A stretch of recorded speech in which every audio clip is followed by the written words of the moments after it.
देश भर अनलॉक 4 की प्रक्रिया से गुजर रहा है। राज्य एवं केंद्र सरकार बहुत से क्षेत्रों में छूट दी है और अन्य क्षेत्रों में भी छूट देने की तैयारी में भी है।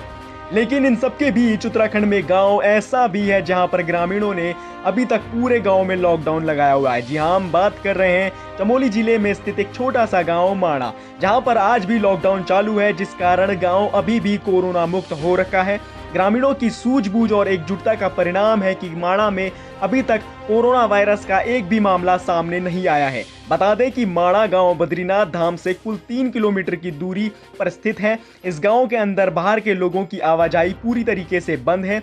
ग्रामीणों की निर्णय से अब तक बाहर के लोगों की आवाजाही शुरू नहीं हुई है, जिससे माणा गांव में एक भी कोरोना केस नहीं आया है। उत्तराखंड में कोरोना वायरस ने जिस प्रकार से गति पकड़ी हुई है वह बहुत ही चिंताजनक विषय बना हुआ है, जिसको देखते हुए शासन प्रशासन अलर्ट भी है और नया नियम भी लागू किया गया है।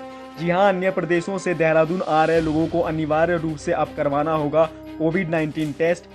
कोरोना टेस्ट का खर्चा सरकार नहीं उठाएगी, इसके लिए आपको अपनी जेब से ही देना होगा कोरोना टेस्ट का खर्चा। मुख्य सचिव ओम प्रकाश ने जिलाधिकारियों को इस संबंध में आदेश जारी किए। आदेश में जिलाधिकारियों को निर्देश दिए गए हैं कि वे राज्य की सीमा के चेक पोस्टों पर बाहर से ही आने वाले लोगों का कोरोना टेस्ट कराएं। शासन की तरफ से एसओपी जारी होने के बाद डीएम ने इसे देहरादून में भी लागू कर दिया। जांच के लिए प्रशासन की तरफ से रेलवे स्टेशन, एयरपोर्ट और बस अड्डे पर टेस्टिंग बूथ बनाए जाएंगे। दून में एंट्री के लिए स्मार्ट सिटी की वेबसाइट पर रजिस्ट्रेशन कराना अनिवार्य है। लड़की का घर से भागकर लव मैरिज करना उस बेटी के पिता और भाई को इतना नागावारा गुजरा कि उन्होंने बेटी और दामाद को ही मौत के घाट उतार दिया। उधम सिंह नगर जिले के काशीपुर की यह घटना है, जहां पर 22 साल का राशिद और 19 साल की नाजिया रहते थे। ये दोनों आपस में इतना प्यार करते थे कि आगे की जिंदगी इन्होंने एक साथ बिताना उचित समझा और घर से भागकर दोनों ने निकाह भी कर लिया। लेकिन यह बात लड़की के पिता और भाई को कतई हजम नहीं हुई और उन्होंने अपनी बेटी और दामाद की निर्मम हत्या कर दी। पुलिस ने बेटी दामाद की हत्या के आरोपियों को पकड़ लिया। पुलिस ने आरोपियों की हत्या में प्रयुक्त 2 तमंचे और 3 खोखे बरामद कर लिए हैं। देवभूमि उत्तराखंड में हुनर की कोई कमी नहीं है। उत्तराखंड के लोग आज हर जगह अपनी प्रतिभा का लोहा मनवा रहे हैं। बस एक मंच और मौका मिले तो उत्तराखंडी बाजी मारने से नहीं चूकते, जिसका जीता जागता उदाहरण है अमन शाह। पहाड़ का यह प्रतिभाशाली युवा सोनी टीवी पर प्रसारित होने वाला dance reality show India best dancer के मंच तक जा पहुंचा। अमन शाह को इंडिया बेस्ट डांसर शो में वाइल्ड कार्ड के माध्यम से एंट्री मिली। अमन शाह टॉप 12 में जगह बनाने में कामयाब रहा। आपको बता दें कि अमन शाह उत्तराखंड के ऋषिकेश के रहने वाला है। इंडिया बेस्ट डांसर में अमन की वाइल्ड कार्ड एंट्री से ऋषिकेश समेत पूरा उत्तराखंड में खुशी की लहर है। लोकप्रिय एवं युवा आईएएस अधिकारी मंगलेश खिल्डियाल, जो कि वर्तमान में टिहरी जिले में जिलाधिकारी के रूप में तैनात हैं।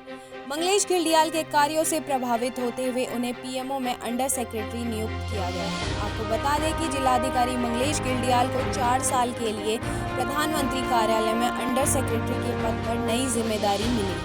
पीएमओ में उन्हें कौन सा विभाग मिलेगा, इसकी अभी जानकारी नहीं मिल सकी है। केंद्रीय कार्मिक एवं प्रशिक्षण विभाग के निदेशक जे श्रीनिवासन ने मुख्य सचिव ओम प्रकाश से उन्हें रिलीव करने को कहा है। वहीं आईएएस अधिकारी मंगलेश खिल्डियाल को नई जिम्मेदारी 3 हफ्ते के भीतर संभालनी होगी, जबकि वर्तमान में मंगलेश खिल्डियाल टिहरी जिलाधिकारी के पद पर आसीन है। 2012 बैच के आईएएस मंगलेश खिल्डियाल रुद्रप्रयाग के जिलाधिकारी रहते हुए उन्हें केदारनाथ पुनः निर्माण में काफी महत्वपूर्ण कार्य किया। वहीं प्रधानमंत्री नरेंद्र मोदी स्वयं ही इस प्रोजेक्ट की मॉनिटरिंग कर रहे हैं और उन्होंने केदारनाथ में चल रहे कार्यों पर संतोष व्यक्त किया है। चमोली के थराली समुदाय स्वास्थ्य केंद्र के डॉक्टर के साथ हुई अभद्रता एवं मारपीट का मामला सामने आया है। चिकित्सा अधिकारी डॉक्टर नवनीत चौधरी ने आरोप लगाया है कि एक युवक द्वारा लैब में घुसकर उनके साथ अभद्रता एवं मारपीट की है। चिकित्सा प्रभारी द्वारा घटना की सूचना थाना अध्यक्ष थराली को दी गई है, जिसके बाद पुलिस ने आरोपी युवक को गिरफ्तार कर लिया गया है। आरोपी युवक देवाल विकासखंड के लवाणी गांव का रहने वाला बताया जा रहा है। ड्यूटी पर तैनात चिकित्सा प्रभारी डॉक्टर नवनीत चौधरी के बताया कि देवाल के सोया गांव का अर्जुन पेट दर्द की शिकायत पर इलाज के लिए अस्पताल आया था। मरीज के साथ देवाल की ही लवाणी गांव का एक अन्य युवक भी मौजूद था, जो शराब के नशे में बिल्कुल धुत था। डॉक्टर नवनीत चौधरी लैब में सैंपल इकट्ठा कर रहे थे और पेट दर्द की शिकायत पर अस्पताल पहुंचे मरीज को इमरजेंसी वार्ड में फार्मासिस्ट उपचार कर रहे थे। तभी आरोपी युवक बिना मास्क पहने सीधा लैब में घुस गया। डॉक्टर चौधरी द्वारा युवक को मास्क पहनने को कहा गया, जिसके बाद शराब पिया युवक डॉक्टर चौधरी के साथ गाली गलौज करने लगा। इतने में ही युवक ने डॉक्टर के साथ मारपीट शुरू कर दी। डॉक्टर नवनीत चौधरी ने कहा कि अगर ऐसी ही स्थिति बनी रही तो डॉक्टर को पहाड़ में सेवाएं देना मुश्किल हो जाएगा। उन्होंने कहा कि वो इस घटना के बारे में जिला अधिकारी चमोली और मुख्य चिकित्सा अधिकारी चमोली को भी सूचित करेंगे, ताकि भविष्य में इस तरह का अभद्र व्यवहार अन्य डॉक्टरों के साथ न हो सके।